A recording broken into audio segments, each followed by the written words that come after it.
Bonjour et bienvenue au 15e podcast de Accrochez vos aiguilles. Ici on parle tricot et crochet et aujourd'hui on va parler plus spécifiquement des t-shirts au tricot et au crochet. Après je vais vous montrer un petit peu mes projets en cours. Je n'ai pas de projet fini récent sauf des t-shirts que j'ai fait depuis très longtemps. Et vous pouvez bien évidemment sauter le podcast pour aller voir la partie qui vous intéresse le plus. À la fin, je vais vous parler à nouveau un petit peu de mes lectures. Pendant le podcast, j'ai toujours ma boisson chaude. Vous pouvez faire de même ou pas, comme vous voulez. On y va? C'est parti. Je vous demande de pardonner le bruit du tailleur d'arbres qui travaille à côté de cette fenêtre. J'espère parler assez fort pour couvrir le bruit de la scie. Je ne peux rien faire, il ne peut pas s'arrêter le monsieur. Et soit je filme aujourd'hui, soit le podcast. Si j'attends de filmer un autre jour, le podcast ne va pas être prêt pour le week-end, donc je vais essayer de faire avec le bruit, on va voir comment ça marche. Pourquoi j'ai décidé de parler de t-shirt? C'est parce que bientôt le printemps arrive et je trouve que une façon d'accélérer l'arrivée du printemps, parce que je ne sais pas vous, mais moi, j'aime bien la fun l'hiver. L'hiver, il est sympa parce qu'on met des pulls, on fait plein de choses chaudes, mais ce n'est pas vraiment ce que j'aime le plus dans la vie, vous voyez. Je vais commencer par des t-shirts au tricot. Un projet que j'ai commencé il y a très longtemps et que je n'ai jamais fini parce que j'ai perdu l'envie de le continuer. Et qui sait si cette année, je ne le reprends pas et je ne l'avance pas. Voilà, vous voyez, j'ai ces petites boîtes là, avec des choses un peu qui sont tombées aux oubliettes. Et voyons voir, je ne me souviens pas du tout où est-ce que j'en étais. Ah oui, je comprends, ça y est. Regardez la photo du modèle, comme ça va nous aider à comprendre où est-ce que je suis au niveau du tricot. Alors, ça, c'était le modèle du t-shirt. J'espère que vous voyez bien. Et c'est un modèle de ce magazine Bergère de France. C'est le numéro 184. Le modèle n'était pas tricoté en rond. Et moi, qui aime bien tricoter en rond, j'ai décidé de changer un petit peu. Par exemple, probablement enlever les mailles lisières. Voilà. Ah, c'est bien. J'ai fait plein de notes ici sur le côté. Ils ont un...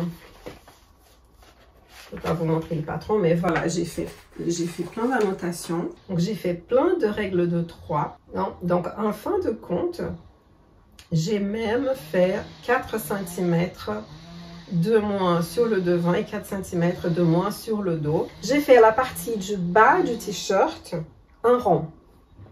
Et puis, maintenant, j'arrivais sur une moitié de devant. C'est le devant. On reconnaît qu'il a cette bande ici, un point mousse. Et puis là, je faisais cette bande ici pour aller jusqu'à l'épaule. Donc là, je sais qu'ensuite, je vais devoir prendre l'autre côté pour faire l'autre bande jusqu'à l'épaule. Et ensuite, je vais devoir travailler le dos, là où il y a le marqueur, aussi jusqu'au niveau des épaules. L'assemblage, je verrai bien comment je vais faire. Je me dis que pour l'été, c'est un projet sympa. Peut-être pas pour le printemps. C'est un t-shirt sympathique. Dans ce même magazine, j'ai aussi tricoté un autre modèle. Alors, celui-ci, c'est un court et celui-ci, c'est un que j'ai tricoté. Voilà, très facile. C'est le modèle numéro 29 et il est tricoté avec deux fils en même temps, voilà, de la même qualité. Je n'ai pas pris pour vous montrer, j'aurais pu, hein. Ça entre dans la catégorie des t-shirts. Bon, il est exactement comme dans la photo. Je trouve qu'il les deux, ils sont assez intemporels, on peut les porter facilement.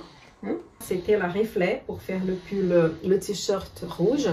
Je ne sais pas si ça existe toujours, peut-être dans leur solde. Mais ça serait, si ça vous intéresse, vous pouvez peut-être jeter un coup d'œil dans leur site pour voir s'ils proposent un remplacement. Et le t-shirt blanc tricoté avec un double fil, en fait c'était deux fils ensemble de coton 50. Ok, donc ça c'était pour ce magazine là, et on peut voir dans la couverture évidemment qu'il y a d'autres modèles de t-shirts. Voilà, c'est un vieux magazine, j'imagine à l'époque il a coûté 6 € apparemment, et j'imagine que maintenant il doit coûter 3 fois rien. Parfois même les modèles se retrouvent gratuitement sur le site une fois que le magazine devient plus ancien. Maintenant, je vais parler d'un modèle que j'ai voulu tricoter, mais depuis très longtemps.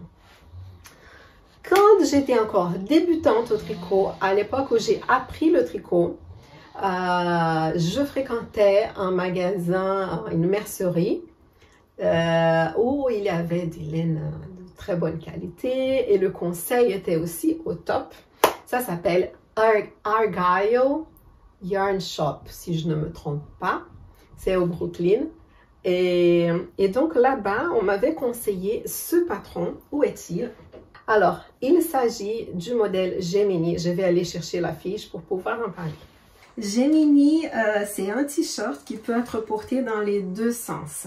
Alors, si on le porte comme un t-shirt plus basique, il y aura plutôt de la dentelle au niveau des épaules et du dos. Et si on le porte dans l'autre sens, avec une bande de dentelle qui fait tout le tour ici, il fait un peu plus habillé. Voilà. Mais ça reste quand même un patron accessible aux, on va dire, aux débutants plus courageux, les débutantes plus courageuses. Je me souviens qu'en étant débutante, je l'ai commencé et j'ai fait des erreurs au niveau des dentelles. Je sais que sur Ravelry, certaines personnes ont dit qu'elles aussi, elles avaient des soucis de faire des erreurs au niveau de la dentelle. Mais je me dis qu'après toutes ces années au tricot, j'espère que je ne ferai pas ce genre de faute. Voilà, ou peut-être que je ferai par inattention. Alors, qu'est-ce qu'il faudrait pour faire ce modèle? Le patron demande de la Katia Linen. Katia Linen, c'est un fil coton et lin fabriqué par Katia. J'ai jeté un coup d'œil dans leur site web et il était toujours là. J'imagine qu'on peut le commander. Pour ma taille, il me faudrait 5 pelotes, sachant que chaque pelote de 50 grammes fait 112 mètres. Pour tricoter ça, il nous faudrait une aiguille 3,75 mm et une autre aiguille 4 mm. À l'époque, je n'habitais pas en Europe quand j'ai voulu faire ce top.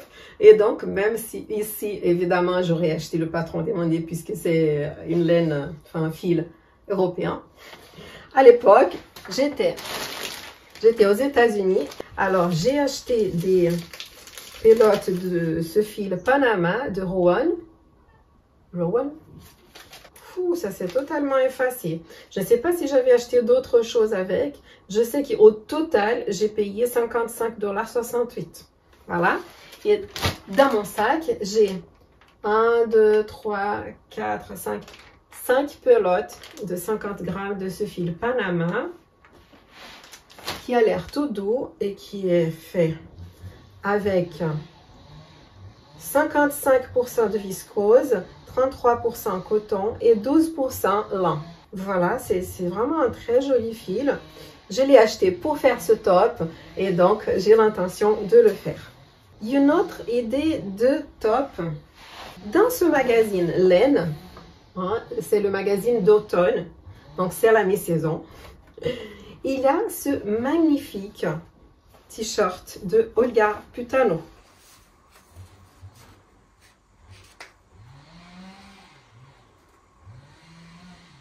Ce t-shirt ici, je vais voir si j'ai une autre photo. Oui, j'ai d'autres photos. Hein. Voilà, ça vous donne une petite idée. Il a toute cette dentelle qui est très délicate, qui est magnifique. Sur le dos aussi, voilà. Et il est tricoté avec une laine de Miak. C'est le Baby Yak Lace. Pour le printemps, j'imagine que le yak, ça va faire un peu trop chaud. Pour la taille 2, donc j'aurai quand même une bonne aisance. Moins d'aisance que ce qui est recommandé par le patron parce que je fais souvent avec un petit peu moins d'aisance. Alors, il faudrait 3 pelotes, 3 écheveaux de Baby Yak Lace de Miak. Ce qui fait, pour ma taille 2, 790 mètres de fil lace, donc dentelle. 790, on va dire 800 mètres de laine dentelle. Je n'ai pas de laine dentelle. 800 mètres, pas que je me souvienne. Alors, je pense que peut-être chez Fonty, je trouverai de la laine dentelle. Je pense. Je pense qu'il Rose Garn aussi. Quelqu'un m'avait dit ici dans un commentaire. Par contre, taille des aiguilles, qu'est-ce qu'elle demande? Des aiguilles de 75 mm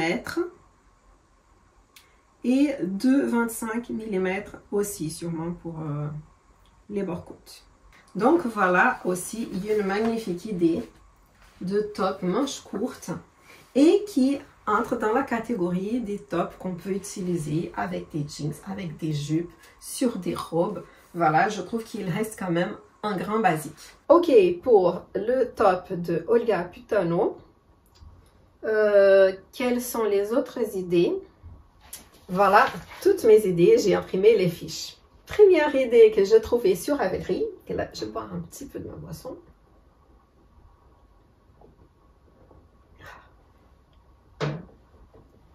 C'est le After Beach Tee.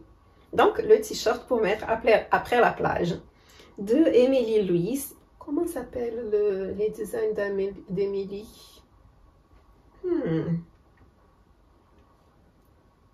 Donc sur Ravelry, on la trouve par le nom Emily Louise. Et c'est donc un t-shirt extrêmement, comment dire, classique. Voilà, il n'y a pas de décoration. Voilà, c'est un modèle minimaliste. Donc tricoté en rond, il y a des rangs raccourcis et il est fait du haut vers le bas. Là, quelque chose qui me plaît, ce n'est pas un pull qui a beaucoup d'aisance, donc déjà je n'aurai pas d'ajustement à faire. Et pour faire, donc je dis pour moi parce que je ne vais pas vous dire toutes les tailles, c'est un peu ennuyeux. Vous pouvez trouver ça sur Ravelry, mais j'aurais besoin de 615 mètres de laine sport. Aussi, dans cette catégorie minimaliste, très discret, eh ben, je peux vous parler du Lounging Top de Joji Locatelli. C'est une designeuse que je connais, enfin, j'ai déjà tricoté plusieurs de ses patrons. Donc voilà, ça m'a attiré l'attention. Donc ça, c'est aussi un t-shirt pour être confortable, hein. Et il est aussi travaillé du haut vers le bas. Il a un peu d'aisance positive et il est aussi tricoté en rond. Aussi avec de la laine sport. Et dans ce cas-là, pour faire la taille 2, j'aurais besoin de 500 mètres de laine sport. Ok? 500 mètres et celui d'Emily, ça serait 615 mètres. Voilà, donc je n'ai pas regardé mon stock de laine sport pour voir si je devais faire un des deux, lequel des deux serait le plus intéressant selon mon stock de laine. Parce qu'il y a ça aussi. Parfois, j'achète la laine parce que je la trouve trop belle. Et puis après, je vais chercher un patron pour tricoter avec. Et donc, parfois, par rapport à la quantité de laine que j'ai, je peux choisir un patron ou l'autre. Et je viens de découvrir en regardant sur Ravelry que ce même top, on peut acheter le patron soit en laine sport, soit en laine fingering. si on le fait en laine fingering, dans mon cas, j'aurais besoin de 690 mètres. Et la taille 3 aurait besoin de 770 mètres. Ce n'est qu'à partir de la taille 4 qu'on passe à 885 mètres, c'est-à-dire qu'on aurait besoin de plus que 2 écheveaux. Donc les tailles 1, 2 et 3 peuvent être tricotées avec 2 écheveaux de laine fingering. Et puis il y a 3 patrons d'Isabelle Kremer où on peut faire des t-shirts manches courtes. Alors Isabelle Kremer, j'aime beaucoup son style. Elle fait toujours des bons basiques. Des basiques, voilà, des modèles intemporels qui se portent très bien avec un jeans. Elle le modèle toujours avec un jeans. Et j'ai sélectionné 3 qui m'ont vraiment plu. Alors la seule difficulté, ça serait de choisir lequel, n'est-ce pas? Alors je vais commencer par le Oh là là.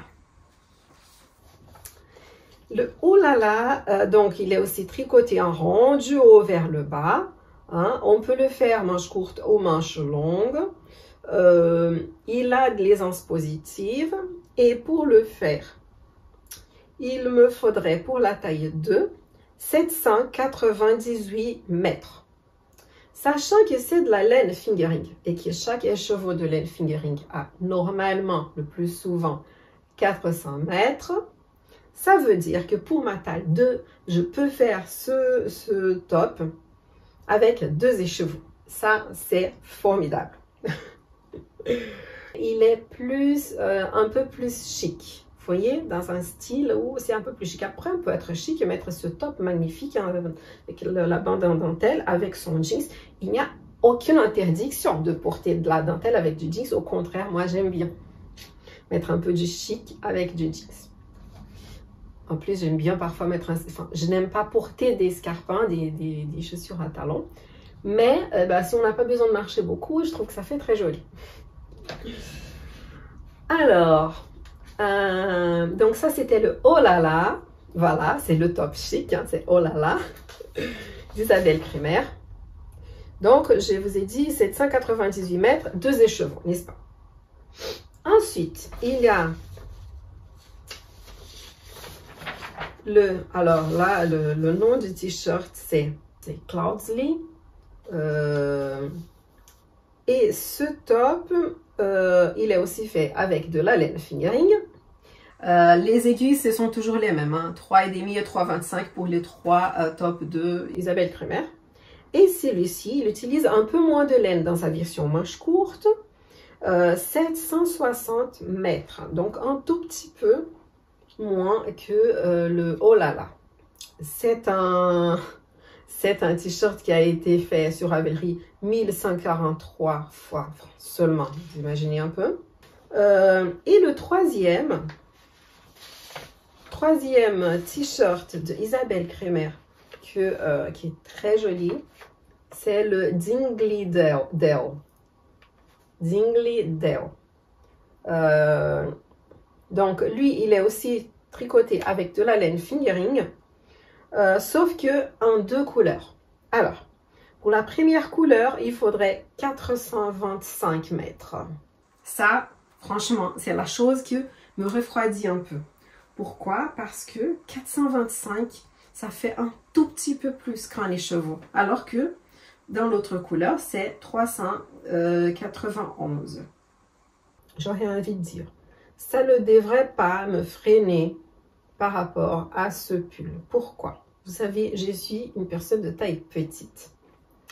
Ce qui fait que, éventuellement, je pourrais, les rayures, je pourrais les faire plus étroites, mais vraiment un tout petit peu. Ou sinon, ne pas faire de rayures du tout. J'ai vu qu'il y a des gens qui ont ce patron et qui l'ont tricoté, soit uni, soit avec des rayures plus étroites et tout. Bien sûr, voilà, c'est bien d'être créatif et de changer un peu les choses. En tout cas, ce que j'adore dans ce pull, numéro 1, col V. J'adore les cols V. Je sais que ça, c'est très personnel. Il y a des personnes qui n'aiment que les cols ronds. Moi, j'adore les cols V. Les t-shirts col V sont... Je les adore. Voilà. Deuxième point intéressant, c'est la méthode contiguë. Donc, c'est la méthode contiguë pour faire les manches. Et ça, je n'ai jamais fait. Donc, ça ajouterait une technique. Ça me ferait essayer cette méthode. En plus, c'est un grain basique. Je pourrais en faire quelques-uns. Faisant des rayures de couleurs différentes, plus épaisses, ou plus larges, ou plus fines. Ou encore unies. Je pense que ce patron est un patron que je pourrais utiliser, mais plein de fois. Les autres patrons... Le patron de Joji Locatelli à 8,40 €. Ah, alors, pardon. Oui, donc comme c'est un dollar, c'est pas 8,40 €, c'est 8,24 €. Ça, c'était en dollars. En dollars, c'est 8,40 €. En euros, c'est à peu près 8,24 €. Et celui d'Emily Lewis, c'est à 8,04 €. Si vous vous demandez pourquoi ces prix bizarres, 8,04 €, 24, etc., sachez que sur Ravelry, les patrons, ils ont tous la TVA ajoutée. Voilà, donc si la personne met un prix rond et qu'on ajoute la TVA, ça va donner un prix un peu qui n'est pas arrondi. Parfois, le prix est arrondi parce que dans ce cas, la personne, elle a dit, bon, pour faciliter, vous mettez le prix arrondi de temps, vous enlevez la TVA et vous me payez le reste. Voilà, il faut savoir que sur Ravelry, quand vous achetez un patron, la TVA européenne, elle est payée. Et cela, indépendamment du fait que le créateur, il soit ou non tenu de payer la TVA. Dans mon cas, par exemple, en tant que micro, c'est le régime micro, les personnes qui sont toutes petites comme moi n'ont pas besoin de payer la TVA. On paye ses impôts, oui, mais pas la TVA. Donc, on paye nos impôts, attention. C'est juste que la TVA, on ne paye pas. Donc, on ne peut pas déduire non plus tout ce qu'on dépense en laine et tout. On ne peut pas déduire la TVA qui a été payée. Et par contre, vous voyez, même si moi, je ne suis pas obligée de payer la TVA, si je vends un patron sur une plateforme comme Ravelry ou Etsy, la TVA, elle est quand même payée à l'État via les plateformes. Ce qui fait que le prix devient plus cher alors même que je ne suis pas redevable de la TVA. Voilà, ce qui fait que après tout ça, on ne parle pas des commissions parce que les plateformes telles qu'Etsy, Ravelry et toutes les autres, elles prennent leur commission aussi. PayPal prend sa commission aussi. Donc voilà, il y a plein de commissions à payer, ce qui est fait que, en fait, ce qui reste pour la créatrice, la petite créatrice, bon. Passé ce moment question économique et fiscale, j'ai failli oublier de parler du t-shirt que je porte. Alors pour ça, j'ai cherché ma tablette pour voir comment il s'appelle déjà, parce que ça fait des années que je l'ai fait et j'ai oublié. Alors, ce top ici, ce t-shirt, on peut dire, hein, au tricot, c'est le Hotness Top de Lorna Misère. Alors, ça s'écrit L-O-R-N-A, Misère, M-I-S-E-R. Je l'ai tricoté avec une laine qui n'existe plus, mais sachez que c'est une laine DK. Et ça, c'est 100% laine. Alors, j'aime beaucoup mon t-shirt.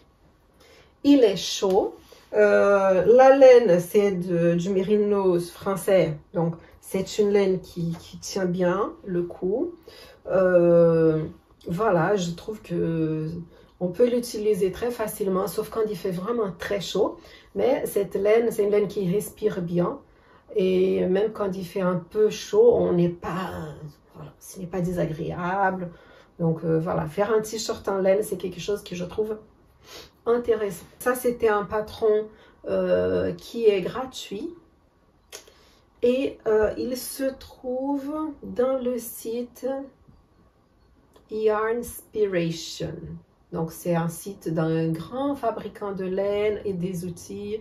Je ne sais plus si c'est aux États-Unis ou au Canada. À l'époque, moi, en tant que débutante, j'ai trouvé des difficultés à faire ce top. Hein.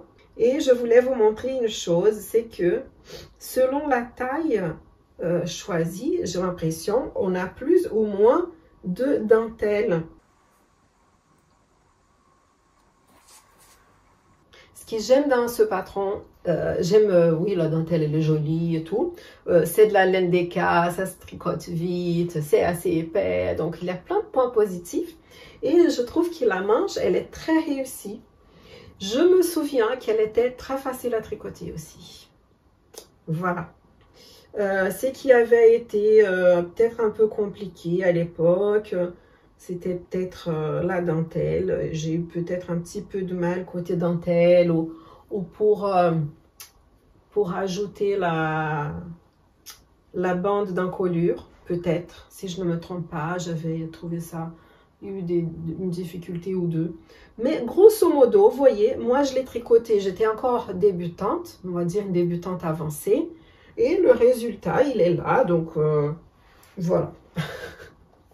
Si vous êtes débutante, sachez que vous aurez peut-être les petites difficultés, mais c'est aussi quand on résout les difficultés et on trouve des solutions qu'on gagne de l'expérience. Ce n'est pas mauvais, n'est-ce pas? Ah. Maintenant qu'on a parlé de tous les t-shirts au tricot, on va passer aux t-shirts au crochet. Tadam! Première idée de t-shirt au crochet, et ben c'est celui-ci que je porte. Il vient d'un magazine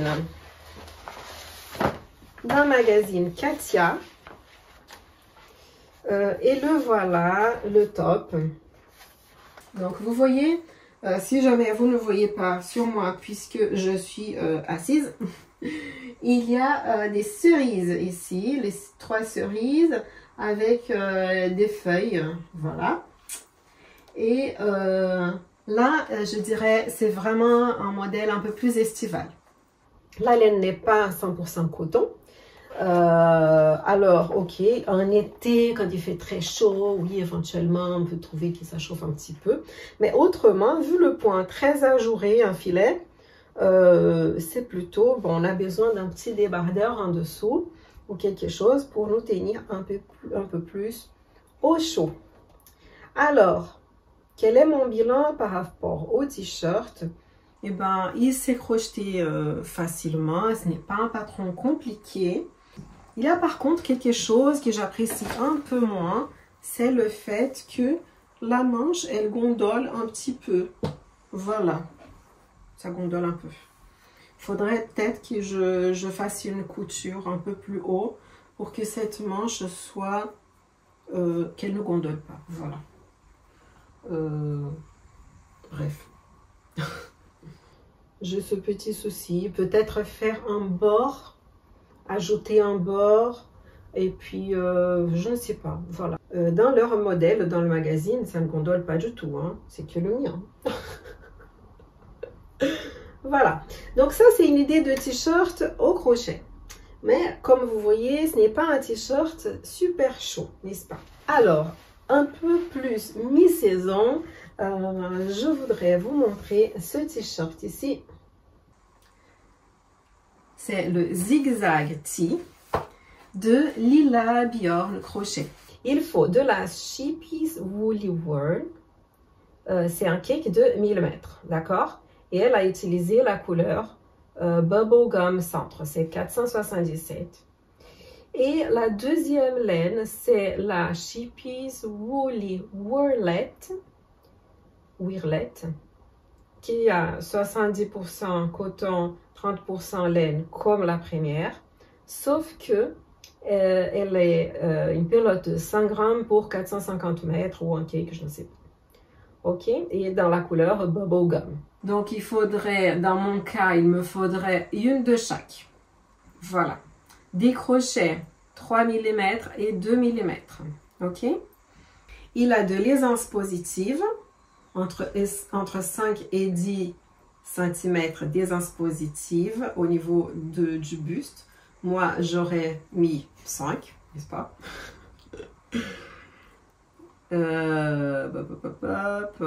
Et ce patron, je l'ai dans ce livre ici qui s'appelle A Sea Story. C'est ce livre de Lila Bjorn Crochet. Je l'avais déjà mentionné ici dans le podcast. C'est un vrai t-shirt de mi-saison. Alors, d'autres modèles de t-shirts que j'ai trouvés au crochet sur Ravelry. Il y a ce basic t-shirt de Caterina.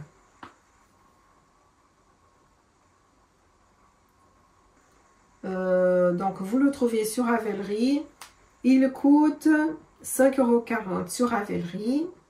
Il est peut-être disponible gratuitement dans son blog. Voilà une idée de t-shirt au crochet basique. Sinon, une autre idée de t-shirt, ce n'est pas vraiment un t-shirt, c'est le box top de Melissa Fischer. Et ben, d'ailleurs, le top, le basic t-shirt, il est fait avec un fil fingering aussi Sheepy's World. Alors, vous voyez, ce sont ces cakes qui changent de couleur. Voilà, des dégradés, des cakes. Moi, j'en ai, je vous ai montré dans un autre podcast un cake que j'ai acheté récemment. Et donc, si je devais le faire, j'utiliserais le cake que j'ai déjà dans mon stash. Très bien. Et il faudrait un cake pour faire le top. OK? Sinon, une autre idée de patron,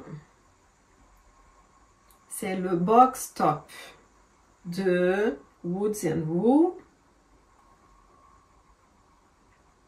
Il ressemble pas mal en style à celui-ci que je porte.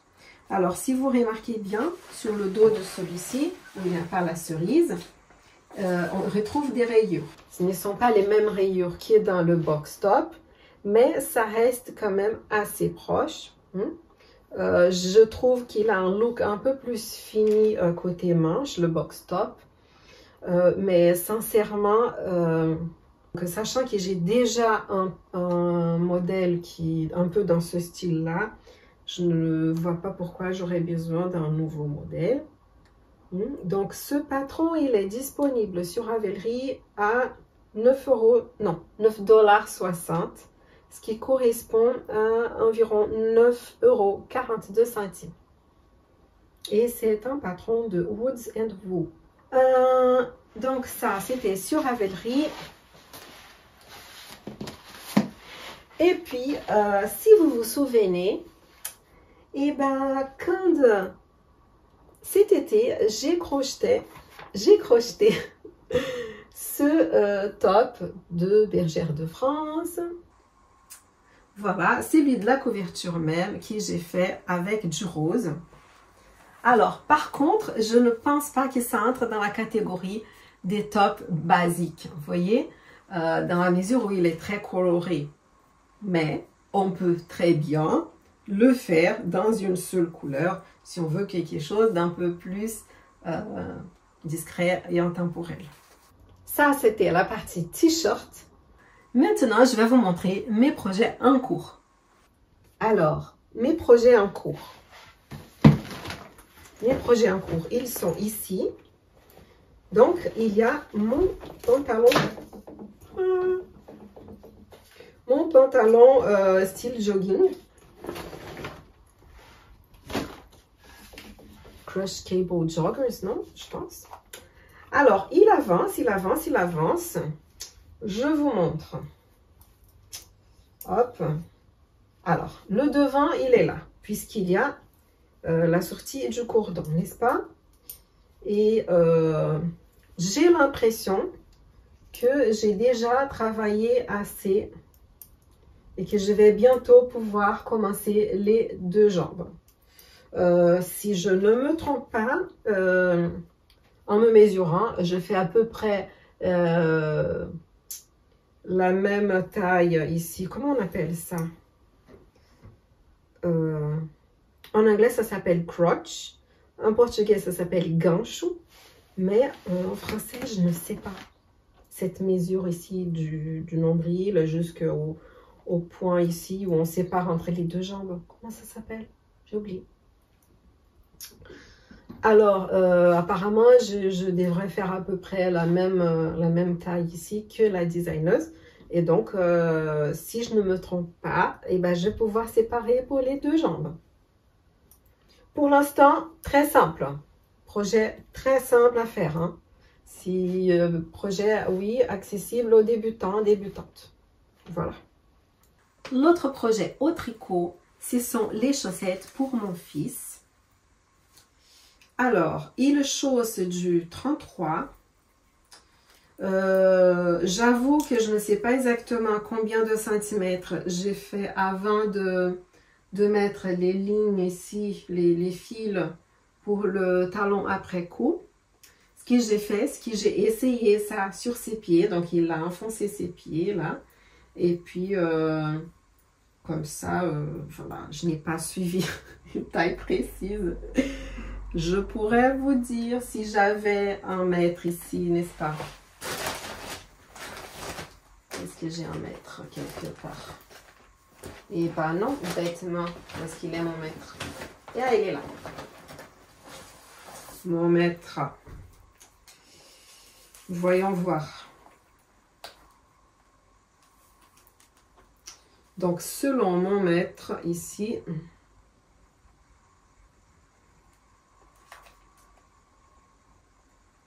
j'ai tricoté 16 cm avant de mettre le fil provisoire. Voilà. Donc, comme les chaussettes de l'avant que j'avais déjà montré dans l'autre podcast, je tricote les deux en même temps, un magic loop. Et là, je vais aussi faire un talon après coup. Donc, j'ai mis un fil de sécurité ici. Vous voyez? Là. Ensuite, j'ai tricoté avec ce fil rouge. Ce fil ici, c'est celui qui va disparaître. Je peux aussi bien le couper avec des ciseaux que l'enlever comme ça. Et puis, ça va laisser ouvert ici le bas et le haut de la chaussette. C'est qu'il n'y a aucun souci ni aucun danger puisque j'ai ce fil rose ici dans la partie du bas qui va tenir les mailles du bas en sécurité. Donc, elles ne vont pas pouvoir se défaire. Et ensuite, j'ai aussi un autre fil rose dans la partie ici du haut. Donc, toutes les mailles du haut du talon, elles sont aussi sécurisées. Le risque est donc nul. Voilà. Pour faire mes talons après coup. Donc, j'ai fait la même chose des deux côtés. Il y a les fils de sécurité et tout. Ça devrait bien se passer. Et ça avance petit à petit. Et pour mon projet au crochet, il est toujours en cours et il n'a pas avancé. Ce sont mes chaussettes au crochet. Voilà. Donc, depuis la dernière fois, bon, elles n'ont pas avancé. J'ai commencé ici à faire quelque chose que je n'ai pas encore envie de montrer, mais avec cette laine bleu marine, j'ai commencé à faire des échantillons en vue d'un projet un peu plus printemps-été. Et bientôt, eh ben, je vais pouvoir lancer mon châle Sea and Mountain, donc sea comme mer et montagne. Et ben ce châle là, je vous l'ai déjà montré dans un autre podcast et puis il a été testé. Donc là le test est fini. Et ben il me manque juste faire la traduction du patron. Donc la version française elle est écrite. Il manque la traduction. Et les photos que j'avais mis provisoirement ne sont pas les plus belles du monde. J'ai une photo que j'ai déjà prise comme photo principale. Éventuellement, charger d'autres photos aussi, ou pas, voilà. Parce que je sais que les photos, c'est très joli, mais que quand on imprime le patron, on est furieuse de dépenser toute l'encre de l'imprimante. Je ne sais pas. Bon, j'hésite à peut-être mettre à la dernière page, comme ça déjà ils peuvent ne pas imprimer une page. Voilà. Alors, donc là, voilà. la découpe de l'arbre reprend. En fait, il fait des tours à la déchetterie. Donc, de temps en temps, on a du silence parce qu'il a mis plein de choses dans son véhicule. Il l'amène à la déchetterie, qui n'est pas loin. Puis, il revient. Et puis, il coupe à nouveau. Bon, je ne me plains pas. Hein, c'est bien, il faut tailler les arbres. Hein. En plus, il est formidable. Alors, je ne critique pas. Voilà, donc, au lieu de faire des projets au tricot et d'avancer beaucoup mes projets tricot-crochet, et ben oui, je fais du tricot un peu pendant les vacances. J'ai fait pas mal du tricot un peu avec la télé, en voyant des films avec les enfants. Mais il faut que je me concentre dans cette traduction de patron. Voilà, c'est moi, plus moi, plus moi. Il y aura sûrement quelqu'un qui va le relire en anglais pour éviter d'avoir quelque chose que j'aurais mal écrit en anglais. Et puis pour le portugais, je n'ai pas encore réussi à lancer un patron avec la traduction en portugais. J'ai tellement envie de le faire. La question, c'est le temps. Voilà. Est-ce que je vais y arriver? Voilà. Donc maintenant, les enfants sont répartis à l'école. Alors, je filme mon podcast. Après, il faut aussi éditer le podcast. Et puis, après que j'aurai édité le podcast et publié le podcast, je serai vraiment libre pour me focaliser sur la traduction pour pouvoir lancer le patron de ce châle qui va s'appeler Sea and Mountain. Et c'est le châle que je montrais au podcast numéro 12. Celui où il y avait un sapin de Noël. Je pense que c'est le 12. Voilà pour ce qui est des patrons en cours. Et puis, maintenant, je peux passer à la partie blabla. J'ai oublié de vous dire qu'aujourd'hui, je filme dans ma chambre parce que, comme il y avait le monsieur qui taillait les arbres en bas, il y avait d'autres messieurs qui faisait la peinture de la maison juste en face de ma porte-fenêtre. Et on peut aussi ajouter à cela tous les étudiants qui passent souvent au moment où je filme. Vous voyez, donc c'était un peu délicat de filmer en bas. Et puis je me dis, c'est pas plus mal, hein, vous me dites ce que vous en pensez. J'ai essayé d'amener mes petites plantes pour qu'on ne soit pas trop déboussolé.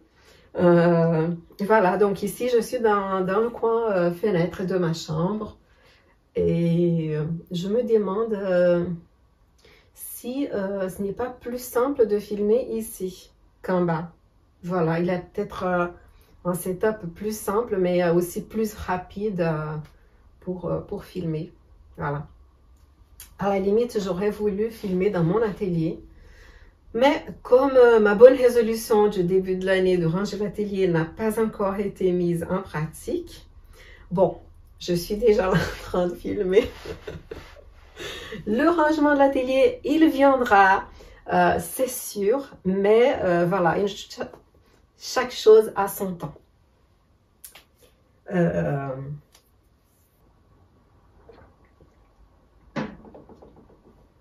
Alors, partie blabla. J'ai fini mon livre des vacances. Voilà, rendez-vous avec le mystère de Julia Chapman. Et comme d'habitude, eh ben, il y a des moments où je n'arrive pas à lâcher le livre, je me mets à lire avant de dormir et puis je ne dors pas. Alors, qu'est-ce que j'ai trouvé de celui-ci? C'est le 3e de cette série, Les détectives du Yorkshire. Donc, c'est le roman policier Cozy Mystery, Cozy, voilà. C'est l'histoire où, d'un côté, il y a le mystère qu'on veut voir résolu par les détectives, mais il n'y a pas de grande violence, il n'y a pas de... Voilà, ça reste quand même un très bon enfant. Et Et c'est aussi un petit peu drôle, voilà, on rigole un petit peu. Il y a toujours un soupçon de romance, mais j'ai dit bien un soupçon, hein. Ça ne va jamais très loin. On reste toujours à attendre ce qui va se passer, et ben voilà. Alors, celui-ci, j'ai trouvé que ça a mis peut-être un petit peu plus de temps à devenir vraiment plus excitant. Il y a eu pas mal de rappels des choses du livre 1 et 2.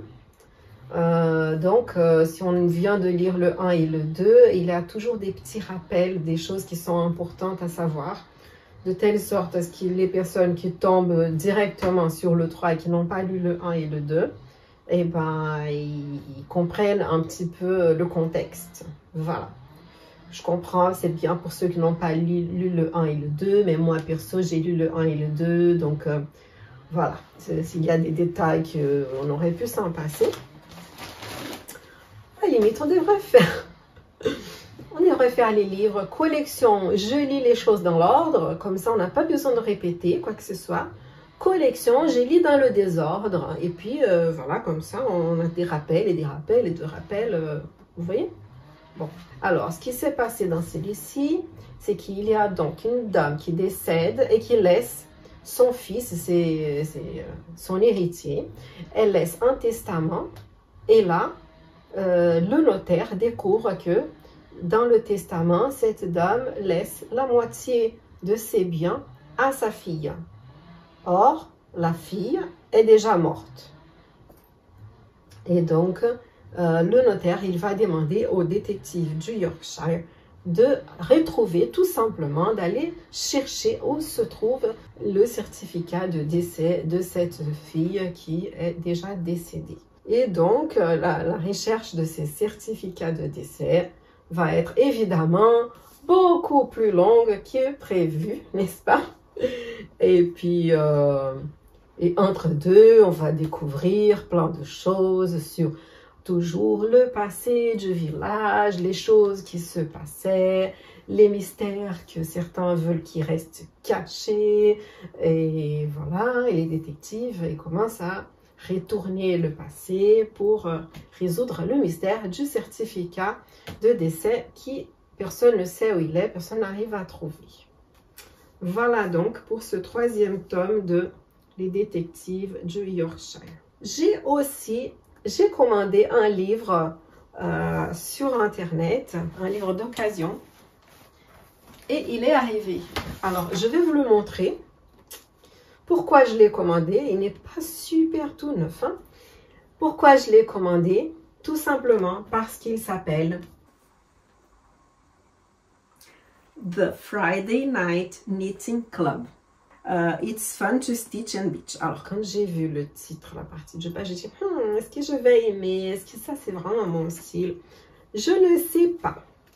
En tout cas, je l'avais trouvé en faisant une recherche sur livre tricot ou roman tricot, quelque chose comme ça. L'auteur, c'est Kate Jacobs. Kate Jacobs. Ça a été édité en Angleterre, donc ça doit venir de l'Angleterre. Voilà. Donc, il y a des dames qui vont acheter leurs affaires de tricot dans une mercerie. Et puis, elles commencent à y aller, tricoter ensemble dans cette mercerie les vendredis soirs. Et puis, pendant qu'elles tricotent leurs vêtements, leurs conversations, elles vont de patron à l'aile, à leur vie, leurs amours et toutes les autres choses. Ce sont des femmes d'âge différents, d'origines différentes ou de, je sais pas, background, ça peut être aussi classe sociale, et qui ont des problèmes différents, mais elles s'attachent, elles créent des liens d'amitié et qui se montrent plus durables que les pulls qu'elles tricotent. Voilà donc le résumé du livre, selon l'éditeur. Et alors, je trouve ça intéressant parce que j'ai déjà lu un livre qui est vraiment dans ce style-là. Donc, des femmes qui se rencontrent dans une mercerie, qui créent ce lien d'amitié. Je vous avais déjà parlé de ce livre-là. Alors, est-ce que je peux le trouver ici dans ma tablette? Voilà. Donc, c'est The Shop on Blossom Street. En français, on a Au fil des jours à Blossom Street, Un printemps à Blossom Street.